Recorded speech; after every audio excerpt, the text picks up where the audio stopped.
Hi, I'm Rick Dior, and having just finished a video on different drumsticks, I thought I would explain to you how I came about designing my own stick that's been made by Vic Firth for the last 30 years or so. So recently I ordered about 1,000 pairs of my maple stick and about 600 pairs of my hickory stick to sell to people who are interested in buying them. I've got a lot of inquiries. And to make them myself would be ridiculously expensive. I do make my own sticks out of exotic woods, which are very expensive and it takes a lot of time. But a drum set stick is pretty much disposable. If you take an exotic wood stick and play on a drum set with it for a half hour, you're probably going to ruin them. Whereas the drumstick, they need to be cheap because you're going to go through several pairs in a week. I go through probably 2 or 3 pairs in a week because I play so much. So I ordered a lot, and I wanted to show you sort of the evolution of the stick.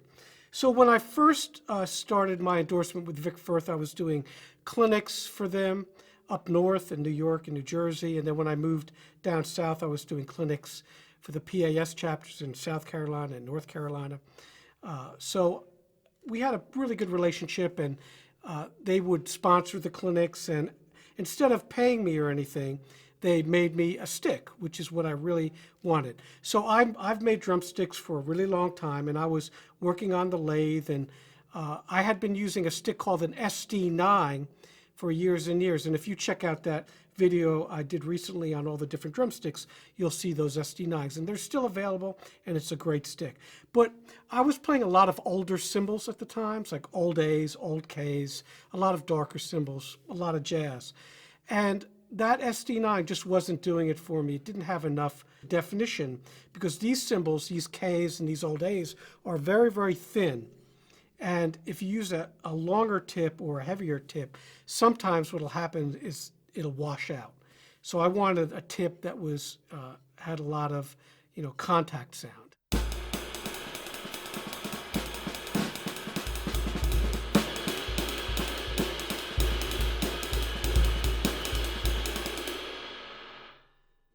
At the time, I was playing a lot of up-tempo jazz and all kinds of fusion things and things like that. I needed articulation, which is the kind of the magic word. So I set about kind of designing a stick, and I tried all the sticks that Vic Firth had. They sent me a box of stuff, every stick they basically made at the time. And I went through them all, and really what I liked the most was a Vic Firth Bolero, which is an SD2 stick, but it was too thick for me, too heavy. So what I tried to do was combine that tip, the Bolero tip, and made it a little bit longer. I did that on my lathe. And then I made the shaft of the stick a little bit shorter. So it became less a classical stick, which is what the Bolero was created for, the SD2, and more of a drum set stick. So the first iteration of that was this particular stick, which had kind of the Peter Erskine bead, all right, because at the time they had not made the bead I wanted. So we went back, and this is what took the longest. I'm going to turn on this other camera here so I can show you this bead up close. And you see it there. So it's a very small bead. Those of you who have the Peter Erskine stick will be aware of this bead. Now this particular model was hickory. Of course, when they make you a stick at first, they'll put the Vic Firth stamp on there, but that's all they'll put on there until you figure it out. Okay, and you see the taper there, how short that taper is, hardly anything. And that was one of my goals, to get that taper. So let's pause. Well, we'll leave this running. And then the second iteration was this particular stick. Now we're getting closer. You see there, that bead is longer. It's almost a mini teardrop. And the stick itself is longer too, by about 1/4 of an inch. And then the taper became a little bit longer, but thicker. And then we got to this version, which was very, very, very close to the final version. These are hickory. And now we had the final bead. This is when it was like it is now. A little bit rounder, but not too long. And the taper was exactly what I wanted. And they call this one V1, version 1. And then they started to mass produce them for me. And then, of course, we went through different phases. This is the original flag stick, I call it, where they had the flag logo. I'm not sure they're doing that anymore. And you see the tip here, it's exactly the same. And then the ones I've been using for the past 25 years or so, some of you have these, if I sent them to you. And this is the final version. And recently I've redesigned the logo, so it was a little smaller. And it says Signature instead of Personal Model. And now they're made in hickory and maple. So over time, and I'll shut this off now. So over time, what happened is that the tip, once we got the tip design, the taper is what changed. And to me, the taper is the most important part of a stick. What gives you that solid kind of definition. So if you listen to the first iteration of it, which is this, which is still great, and then you listen to this,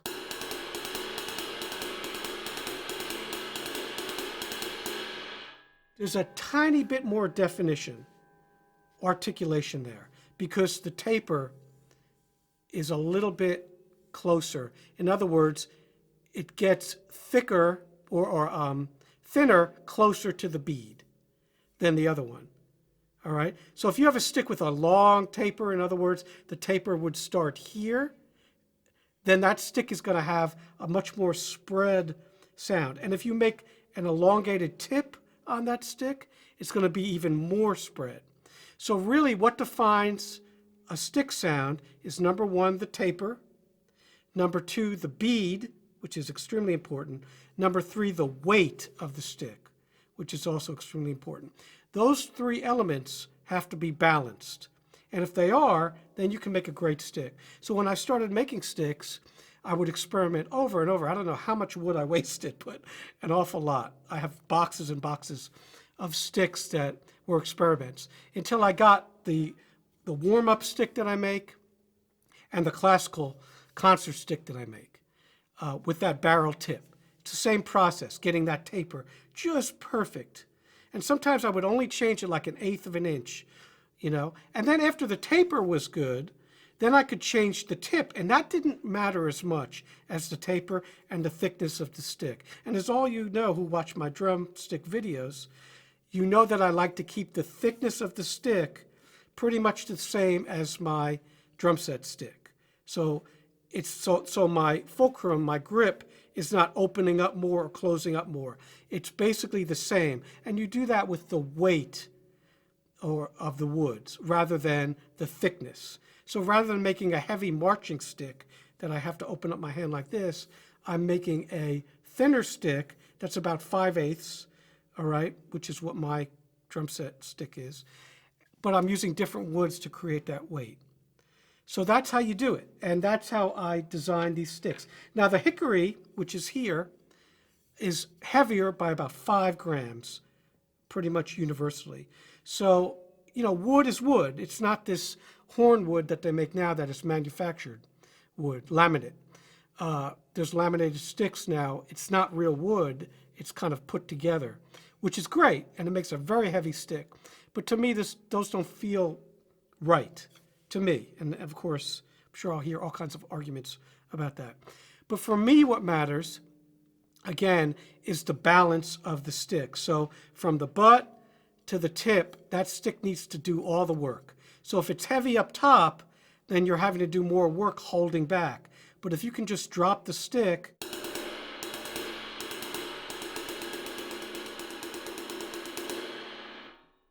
basically, if you have good technique and work on these technical things and are relaxed, that stick should play itself. so you're not working hard. And so when you play fast tempos,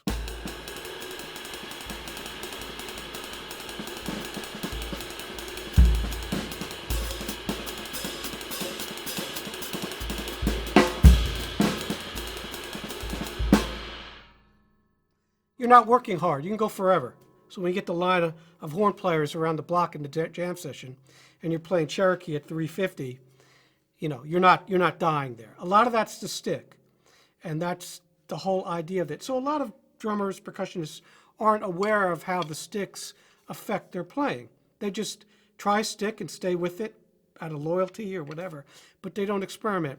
And when I was younger, I was a nutcase, really, about experimenting with sticks. I would take a stick and literally put it on the lathe, which is hard to do because you have to almost break the tip, putting it between the ends of the lathe, you know, the stops, and then I would shave it down and then see how it felt.